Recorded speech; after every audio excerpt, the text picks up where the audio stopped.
Babe, ba't wala tayong pagkain sa mesa? Grabe yung kapitbahay namin. Kumanta ng tagus sa puso.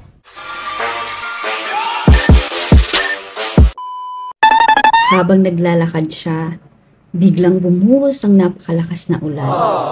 Pero ang nakakapagtaka, hindi man lang nabasa yung buhok niya. Alam niyo kung bakit? Bakit? Kasi kalbo siya.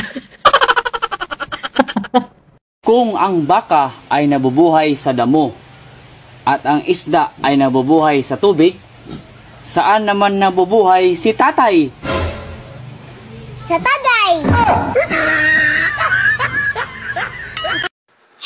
Han, naalala mo ba yung babae? Yung natulog dito nung isang araw? Oo, Han. Bakit?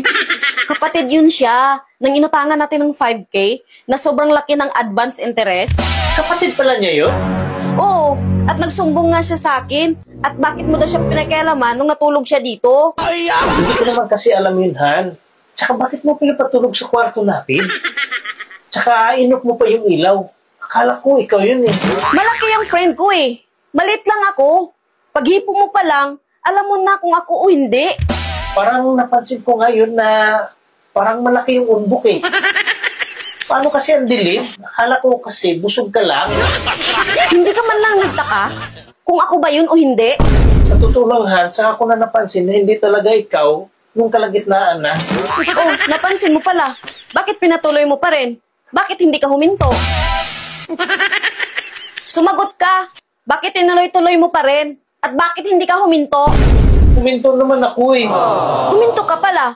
Bakit nagtuloy-tuloy? Madulas na kasi masyado yung preno.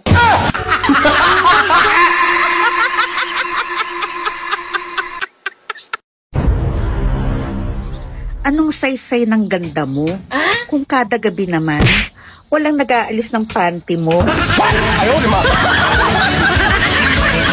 Gago! Babe, ba't wala tayong pagkain sa mesa?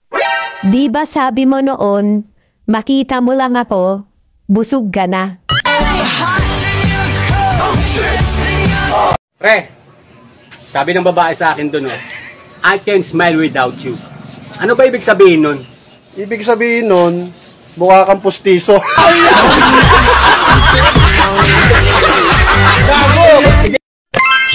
Grabe yung kapitbahay namin.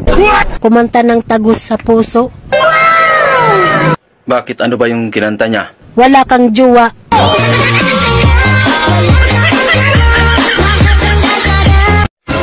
Mahalin mo ang kape. Dahil kahit walang nagmamahal sa'yo, nandyan ang kape hanggang sa burol mo.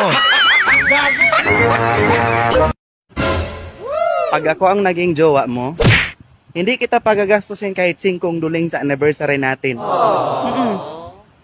Hindi naman tayo aabot dun. Mindset ba, mindset?